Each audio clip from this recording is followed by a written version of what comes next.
Vous êtes sur Kabod Télévision. Bienvenue à tous. Kolo apambola yo mutu ozali kota la biso na ngonga oyo. Ba déjà koyamba déjà oya yo mapamboli e uti pa na ngamo na zo. Pesa oya mokolo ya lola abana kopambola moko na moko. Yo mutu ozolanda biso ozana nu abonné na Kabod Télévision te s'abonner sikoyo. Cliquez ska omoni ba komi abonné. Cliquez au comment abonner parce que dans la moula ya mapamboli et ozali kolo ya bato nyoso oba comment abonner à Kabod Télévision. Tana mpandi okomona clochette moko eza wana cliquer parce que à chaque fois que tu kotaka ba élément ya sika ozora notification ou ko permettre yo ozala toujours à la page et en plus il y a pour recevoir ba émission ya sika. Mbote lisusu bisika bozwami ya mokwalelo to kutani elongo na invité na biso ya mokwalelo ezali bongo les révérends pasteur Serge David Kumbi ensemble na ye to kolobela problématique o ezali offrande par voie mobile to électronique ba offrande o ezotinda na ba banque o ezotinda mabongo na ba téléphone ba M-Pesa ba Tigo Cash Airtel Money et tout consort biloko no so boyebi wana ba église ezali fermée. Confinement ezali peuple de Dieu a osambela na ba église ezu ba disposition et comme ko sala bongo ba culte en direct kasi ba pasteur ou comment on a se ba commis envoyez-nous vos offrandes, envoyez-nous par numéro ya compte bancaire ezali wana ba numéro ya téléphone eska kotina bongo ezali kasi moi problématique moko eza ko tourner autour na yango to eko solola na homme de Dieu bango bazo maîtriser mango etali Bible est-ce que Bible interdire topé et pesi bango nzela ya ko senga bandimi mabonda tina ba téléphone mbote musalenza mbote mama to eko solola na yo koki ko limbola biso na mwa mokuse libonza oto bengaka offrande elingi kolobani. Offrande mbote na bandeko bazolanda biso de partout où vous allez.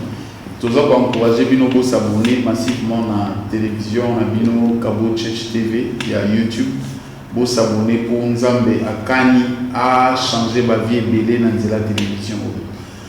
Na pour répondre à la question na yo offrande des ali eloko tozo pesa na être auto-estimé aza supérieur na biso. Et 3 ans supérieur na biso tam tozoya tozopesa ye ya mwa to benga offrande des akaka côté na biso te bana na Nzambe eza pe na côté ona mususu ba pesa ka pe ba offrande côté ya ténèbres ba pesa ka offrande na être ba estima kaza supérieur pana ba mais biso lokwa ba auto ndimela Yesu lokwa mokonzi pe mobikisi être na biso supérieur eza Nzambe ya lola Yesu Masia yende na epana yende to ko komema offrande to ko pesa offrande. Offrande ezali droit, obligation, to devoir. Offrande ezali devoir ya mwana na Nzambe ou ya limeli Yesu lokola mokonzi pe mobikisi et ko pe kozala obligation eza problème te ya ko pesa Nzambe na ye offrande à tout moment Nzambe azo visiter parce que c'est to remonter na Bible c'est totalement ba patriarche c'est ba o batamboli na Nzambe à chaque fois ba bande ko visitation divine ba bande ko bâtir hôtel et puis ba bande ko offrir Nzambe offrande. Est-ce que ezali bongo interdité bibliquement batinda offrande na M-Pesa topé na voie mobile mutazui libonza na ye to kobenga offrande azui atindi yango po ba église loko eza ya kokanga mais est-ce que to kotinda na téléphone topé offrande esengami epesa makaka na maboko ya mosali ya Nzambe ba. Et ça interdité, et ça peut-être habitude, hein, les choquer bateau, ça na l'olengi à opé souffrante peut-être boité, il y a moins choqué, mais na ina loba offrande de temps Nzambe institué ba yango offrande de bandaka na mbomote, offrande de bandaki na banyama, ba bane bo offrir Nzambe ko pesa Nzambe banyama. Na évolution ya temps na ya makambu, to comment opesa Nzambe offrande ya mbongo. Donc pour nous loba même ting toujours loba na ba coin mususu ya monde surtout en Afrique na ba village mususu ti lelo ba pesa Nzambe offrande ya mbongo te dimanche jour à culte mondima ye na pundu ayo chana liboso passer OK na mundaku o aye na madesu o aye na masambu o aye na mukuba eza offrande mais biso awa lokola tomesa na kopesa mbongo pi ko chamo na kitunga na église ndé komi ko choquer un peu ba sensibilité à bateau chez ba bitina on a voix électronique da moni netike ezalakate non eza normal ya kotinda offrande na voix électronique eza tout à fait normal.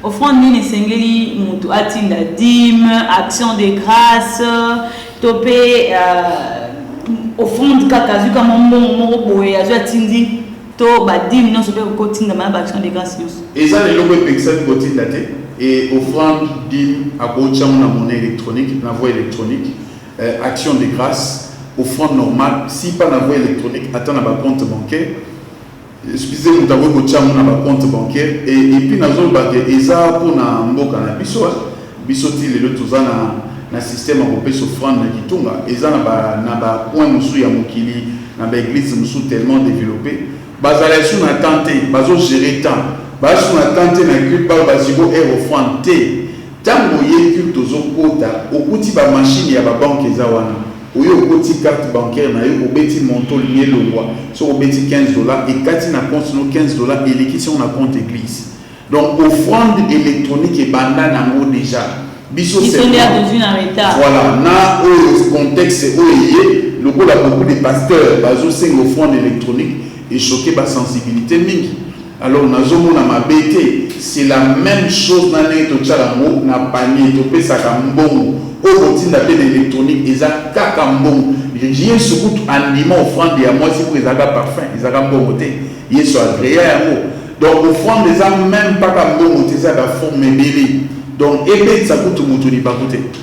Pasteur monite ke bini pe bokomi olekisa koto loba yango bongo bato bazo sala te bato baza confiné bato bazo kende epai te en plus pour vous sentir que confinement est banni na katikati ya moi bato ba mifuta melaki déjà bafuti bandako bafuti biloko mais boa ko senga bato ba dîme ba action de grâce ba offrande nzamba visiter otinda bomote ke bozo lekisa pe botika ba limiter ba paiement atena période de confinement to pemi pena to pe offrande so to zongi. Et ça secret à bénédiction offrande et ça secret monnaie na bénédiction tala nzambe yemoko Bible bi aïchi Abraham na kopesa yo fils unique en obenga Isaac bongo tant Isaac abota bizamba bi pesa ngai isa secret bénédiction Abraham azaki na bana combien azaki na bango ini balé Ismaël na Isaac mais moi na promesse de la Isaac nzamba bi pesa ngai donc exactement que surtout dans la période il y a crise période il y a basse to kopia offrande kanisa tango Eli akendaki pa veuve ya Sarepta Bible bitango akomi atuni ozana nini veuve ya Sarepta ebisi nazana farine ya mukie na huile ya mukie na lingi na salela ngo mikate na lia na mwana nanga après yokabi après to kufa Eli alobi banana opesa ngizala ko franc banana opesa na lia après yo kolia tango apesi Eli multiplication salam nenda kuna. Donc, dans le moment où il y a crise, nous avons pu à vivre multiplication. Nous avons pas de période à Pamol. Ce qui est l'économie, a payé l'économie, à l'eau, il y a l'économie, à l'eau, les eaux, les latés. Ce qui est l'économie, a payé, ils ont bloqué, l'économie, à l'eau, ils ont bloqué. Nous avons une période où ils ont empêché. Donc, si vous avez une multiplication, vous avez sauté aux 10 000, vous avez un peu, ça se multiplie. Non, on a l'objet à 100 sur la tête, on a l'objet à 10 000. Zamba pouvoir na banzela mususu kaka multiplier lo swanda kunote mais à pouvoir na banzela mususu yo tini na LPC église ou bien na électronique église et zongi pe na koya mutu mususu penza ba toucher azongi sa na oya yo posa béni tozo banza ezogi M-Pesa topé ba banque ezaki te bonga bokonda bato bazo ba pasteur mikolo bo oluka ndenge ya kokangela cravate ndenge kolata la veste on a pas offrande dans les sous-soutés siko mutu oyo azana ndako azape na mbongo mukie onzamba zo pambola mikolo azana moyen te ya kotinda na téléphone na ye azana compte moko te mobile azape na compte bancaire te après ko ba notangisa bomba jusqu'à ce que l'église fongama ya ko déposer possible azo bomba azo kanisa meza piège azala discipline ya ngote pesa mbongo nzambe et loko nyonso tolongola katoche à part pour nzambe comme sacré donc nzambe nzambe lobe a créé raison te pour kotoucha ngoli susu abombi yango jo ba culte et kozonga apesi nzambe aozala béni et puis na préciser tant ba pasteur bazolo ba batinda ba offrande na électronique baza pour s'adresser à tout le monde te Église, il faut et ça la keba. Église, il faut et ça la keba. Satana a téléminé la stratégie naïe pour démotiver les chrétiens, à appliquer des lois et à engendrer la bénédiction de la vie. Entre autres, copies offrandes. Église, ce que ça les keba, les diables ont régné sur Bamou. Makambo nion sur la base internet sur offrande électronique. Sur le tas de biens, ils ont pas la nzambe. Ils ont pas payé un bateau créé.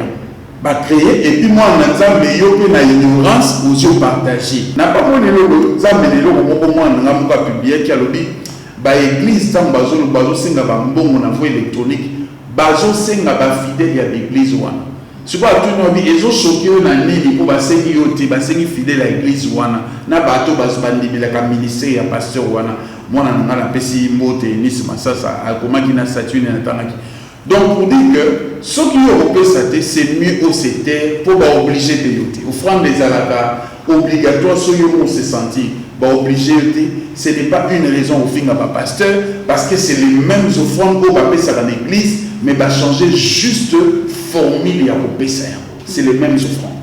À quel moment offrande au bazo tinda par voie mobile et comme efficace? Tant que tu as pensé topé à 6 000 offrandes naé. Tant on déposé un mot dans compte, tout personne transfert, tout temps on commis dans ma beaucoup de pasteur, on est commis une efficacité. Tant on a posé acte, et puis il commis une efficacité. Dans la brame, dans les exemples à brame, tant on matina Isaac, dans mon Moïse, a déposé l'école hôtel, a tché moto, a tché à commission, sur tant on a tombé le beau, à l'ina 4 ans, on va vivre 4 ans, dans mon acte, dans mon obéissance. Tant qu'on a posé acte à côté des offrandes et a engendré bénédiction à venir. Donc, il y a un moyen électronique dans la banque qui y a des articles qui sont bénis.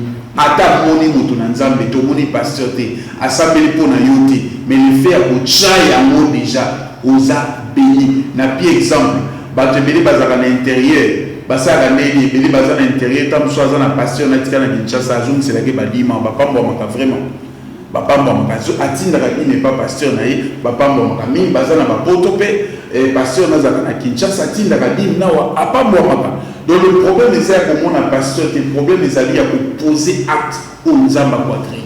Donc tant on tindi yango opposer acte au nzamba créer ou pas moi poser acte ya kotinda offrande na yo au pas moi même de loin est-ce que on a biso ce que aux allez béni na ba prédication oyo eza ko leka na kabot sur télévision tinda offrande na yo ko la béni. Pasteur, à quel moment moto sengeli atinda offrande na lamuki na tongo po na lamuki nzambelo na lamuki coronavirus 6000 bote na ngande na tinda offrande na lundi matin à mon à 12h na tinda offrande na lundi matin à 20h na tinda offrande ba moment nini ko ezali bongo déterminé to pe ezali na kokolo ba moment où ils précis que mon tout attinda offrande. Na ko répondre question na ba ndenge simple. Ba moment où mutako ko pesa offrande na eza par exemple ba jour ba culte l'église na bino. Neti biso na kaboto samela ka mardi, jeudi, dimanche. Mutako ta ke mardi na ke culte église eza o kana ngolo na za offrande nga ache na monene. Ata la culte ache eza habitude, eza reconnaissance si boso nzambe ache dimanche ache. Donc, à tout le culte qu'on est après, mais il y a déjà chose en main, offrande, ou bien après culte, offrande. Mais c'est pour estimer qu'à part jour offrande, il y a un culte, pardon, bah, jour n'a pas habitué à la culte, nous avons pas il n'a plus offrande. Il aurait payé ses attentes. Au petit offrande, nous tenons les sous. Parce que nous avons pas pour la chose de la table jour à culte. Donc, nous avons pas pour le même pour jour à culte. Au petit sous nous avons offrande, selon les n'a pas pour lui, ou bien bah, jour il y a la culte dans l'église, dans bino. Bajou bazo lexa ba live bo accompagner mon enfant na ina lo banelo mo bona préciser lo mo tant to peut ça ba dim et zanzambe da bambo la biso na manto ça c'est pas énorme donc attends un petit pasteur te que mo na tine que za dim nzamba mona ki déjà na pili nzamba agréé et puis nzambe en bambola to komi kokoma pembeni ya kosilisa kasi bato baza kolanda biso na YouTube bao baza opambolama azoyeba te matia oyo epamboli ngai matia oyo epamboli ngai mais c'est natindaki offrande na église na ngai mais naza pe na posa na bénir parole oyo nalandi na Kaba Otio télévision est-ce que ça na ba numéro moko ezali kokoma moto ba numéro moko ezali donc kotinda contribution to pe offrande na ye na Kaba Otio. Quand tu appelles en opération chaque parcelle, que l'on s'appelle dans mon soit touché, tous en a posé au sommet la nzambe ici, capoto ça la musala dans la meilleure condition. Naza na ba numéro na mutute, naza na ngope awate, tous bazwinga à la hâte pour une émission, tous en a compte na equity et puis na banque au mutaboti na mbongo, tous en a ba numéro ba voie électronique, mais naza na ngo na mutute ni na insister, mais attends mutache na numéro nanga et ko jouer rôle na ngo se fait que ni église. Donc, les numéros n'anglais plus 743 81 244 18 25. Donc, tu vas toucher à côté de la contribution. À ta toye combo na yote nzamba opambola. À ta tindi obégité nzamba opambola, mais c'est mieux benga tout ça mais la peine na téléphone pour que soit vraiment l'ipamboli ouana. Donc, tout ça a précisé achat parcelle à tindi bezadim des offrandes à préciser vous allez dire. Namoni mutu mo wana lobi pasteur numéro église na mutu ezate ayo mo pesi mango pasteur sambo na ngeko koma ngana ka servi lobi mo wana ekokoma ekokoma soko tindi ekosala pe musala oyo okotindela yango donc maman pardon papa longo na makanisi wana longo effacer yango malisumu effacer makanisi wana mbongo oyo kotinda soki otindi mpona chaque parcelle mpona contribution ya œuvre de Dieu ekosala kaka mosala oyo yo okotindela. Pasteur, mot de la fin par rapport ya bato nyonso na baza ba chrétien na baza ba non chrétien o baza ko combattre ba église to baza ko combattre ba offrande ke etinda mana ba MP c'était pour tout le monde ba sensibilisation to salama botika ba pasteur wana fo ba konda faut to tala bango ba ko ngolete ba polo botika ba konda ba osala ba sensibilisation baza ko démotiver bato pour ba pambola mate. Mot de la fin ezali mais il n'a pas cet exemple dans la Bible dans nzamba tinda ki eli ta veuve Sarepta il y a commis à ABC pesangana nozana veuve Sarepta zaki na huile muke na farine muke alobi na ina sala gâteau bebnikate to liana mapa na mwana nanga preto kufa il y a ABC pesangana na banda kolia et a pesi eliezala ki offrande il y a allé à Kenanda Kunaï à vivre multiplication. Donc, dans le moment il y a crise, il va s'arrêter à la crise. Dans le moment il y a crise, et béquille sur le souffrance. Dans le moment il y a crise pour tout, personne pour vivre un miracle.